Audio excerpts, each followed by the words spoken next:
who wouldn't be obsessed with living by the beach? It's just fun, makes you feel good, right? It doesn't have to be a day trip. Because it's just nice to be around. Waking up to the sound of the ocean sounds very idyllic. The Australian dream, and it's still very much alive. Today we're talking about how and where you can nab a beachside bargain and where the ultra-luxe seaside hotspots are. Welcome to Real Talk, realestate.com.au's property news podcast. It's real questions, real experts and real insights. We spoke with a few people about where they think the hottest beachside suburbs are. Sydney, maybe like Bondi or something. I'd say Byron. Where do you think might be the cheapest? Probably South Australia. Frankston, Northern Territory. The Mornington Peninsula. I don't know why everyone wants to go down there all the time. It's like the beaches aren't good, it's far away from the city, it's busy, it's small. Joining me to unpack the data is Angus Moore, Senior Economist at PropTrack, and Michael Kollosche, Managing Director at the Gold Coast's leading prestige property agency. Thank you both so much for coming on today. Michael, how popular is beachside living in the Australian culture? It is something that everyone aspires to, and the Gold Coast market itself has become increasingly more popular now that we've seen people being able to work a lot more remotely as technology advances, not just here but across the eastern seaboard. There's a lot of people sort of flocking to that ideal lifestyle where they can work from home or work remotely. Angus, PropTrack every year comes up with kind of the list of the beachside hotspot suburbs. How do you judge this and who tops the list? What we do is actually look at a whole different range of ways of cutting beachside suburbs. Most expensive, most affordable, fastest growing, most in demand. So right across the different ways of looking at it, we kind of pull out different lists and find different ways to think about what's the most popular, most interesting, up and coming beachside suburbs. Based off of this criteria, is there any standout areas, from, say, if we look at price growth to level of demand, kind of days on market, what are these standout areas? Some of the biggest price growth areas that we've seen over the past year, and in fact, really over the past 4 years since the pandemic, the Gold Coast is certainly one, and we'll talk about that. But I'm going to start with my hometown, which is actually Adelaide, and down on the south coast there, beaches like Moana, Sellex, Maslins, down Aldinga Way. Adelaide has in general been a really strongly performing property market, partly because of its relative affordability. It's obviously surged over the past 4 years. It's a lot more expensive than it used to be, but it still is a lot more affordable than somewhere like Sydney, Brisbane, the Gold Coast. And so that is attractive for some buyers, particularly in an environment in which you can move for work, you can work remotely. That does make those more affordable markets a bit more attractive. To kind of put that in perspective, prices across all of Adelaide, not just these beachside areas, are up nearly 60% from pre-pandemic. Would you say that's 60% in a 4-year period? Yeah, exactly right. Just slightly shy of 4 years. So that's incredibly strong growth over a period of 4 years. What about from a little bit more of a national perspective, like where are we seeing the biggest increases? I mean, if we're talking big increases in beaches, I think we can't talk about that without talking about the Sunshine Coast and the Gold Coast. They've been kind of two of the standout fastest growing regions across Australia since the pandemic started. They have always been popular areas. We've always seen people on net move from other states in Australia to southeast Queensland. That was supercharged during the pandemic. We saw way more interstate migration. We're still seeing it. It's not as strong as what it was during the pandemic. It's still certainly happening. To put some numbers around that, Gold Coast, Sunshine Coast, they're two of the fastest growing regions. Gold Coast is up 67% and the Sunshine Coast up 61% over that just shy of 4-year period.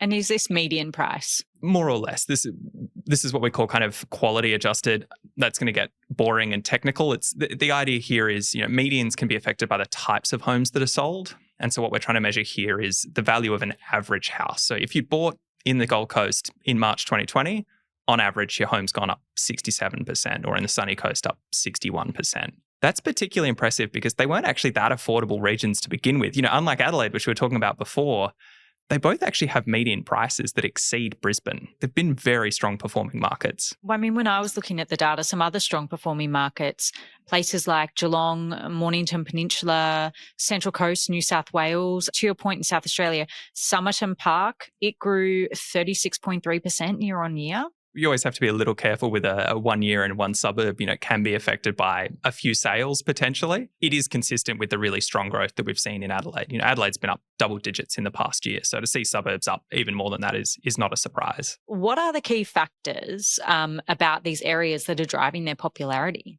The kind of underlying theme that's driven a lot of the demand that we've seen across the pandemic and then kind of post has been people shifting where they're looking to live and kind of how their life is arranged.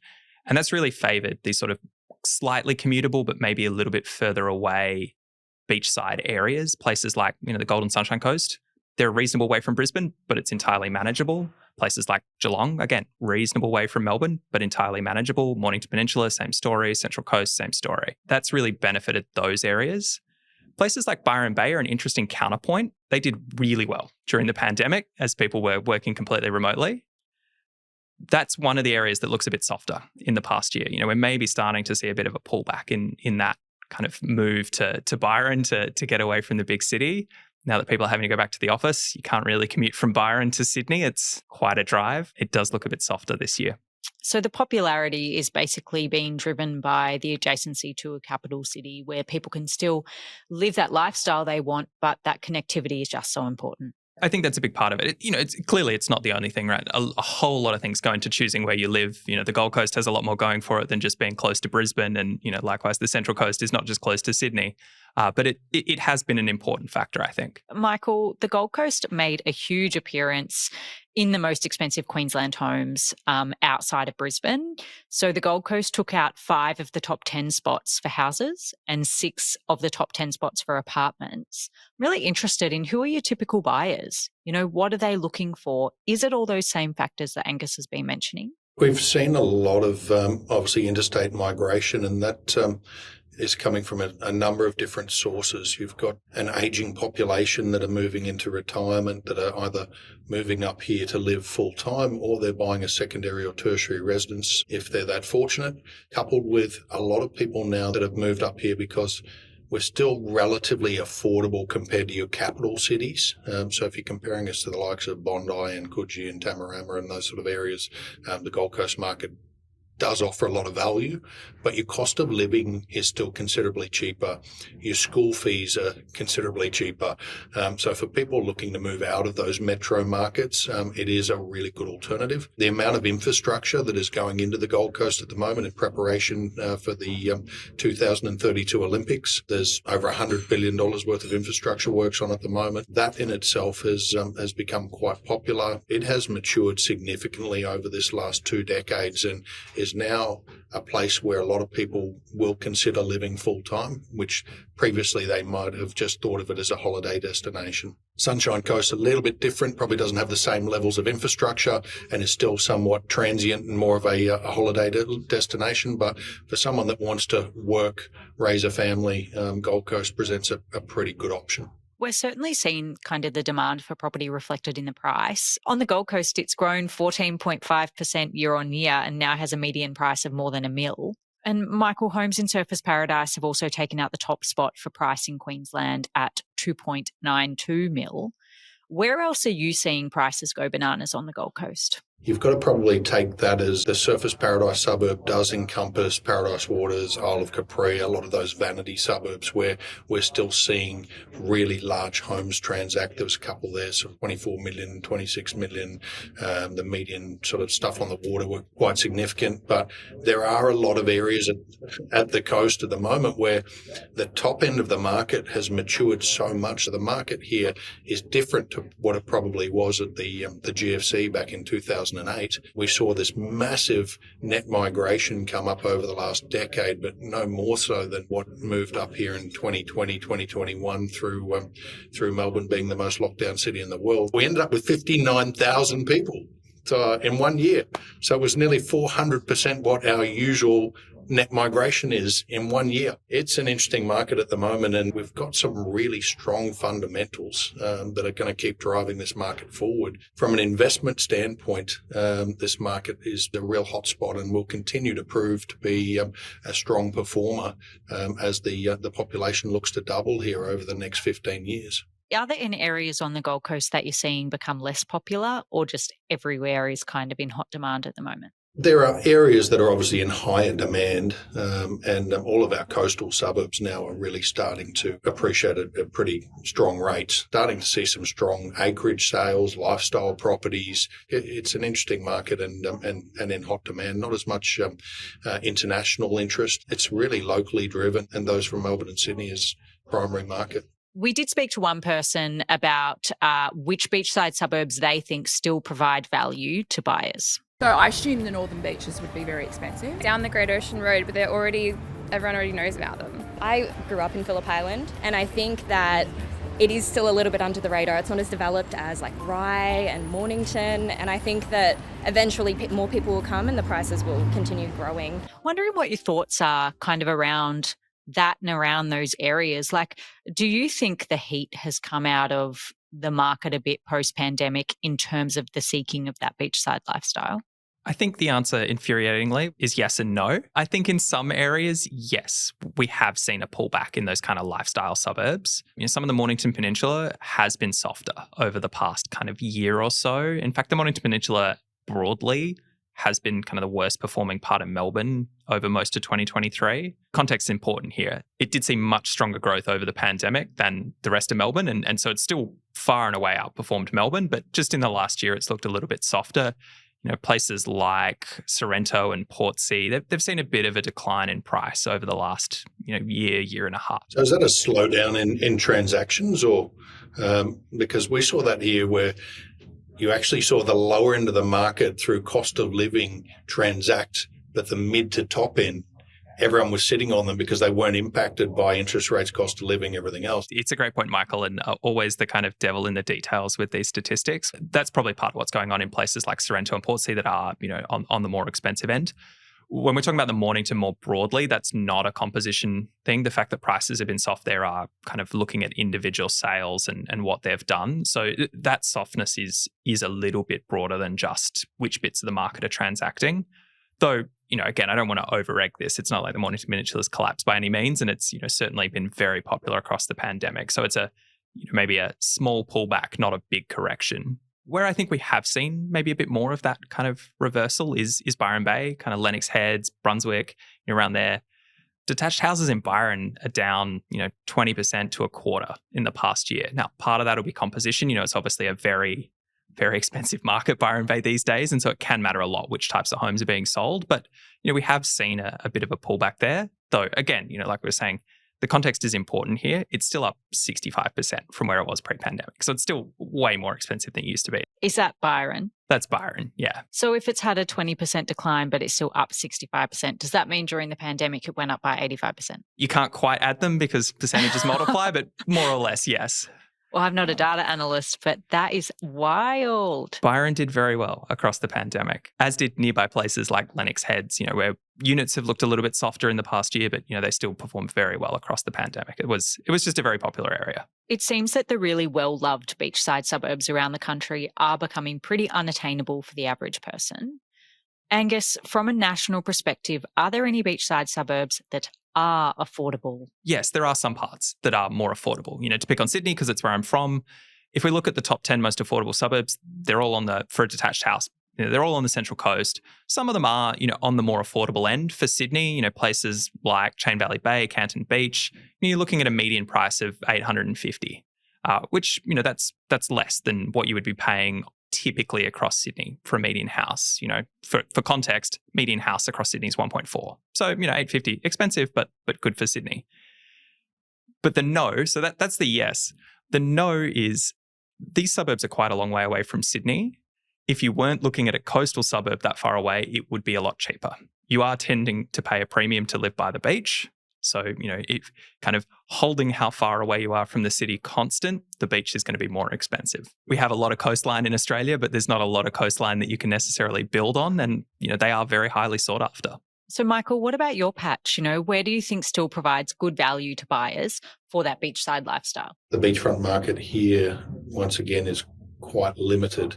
If you're talking beachside or beachfront, beachside, there's plenty of options, but you can take Mermaid Beach as an example. There's 125 homes on the beachfront. That's it. They're not making any more. And consistently, they're actually getting bought up and amalgamated into larger lots.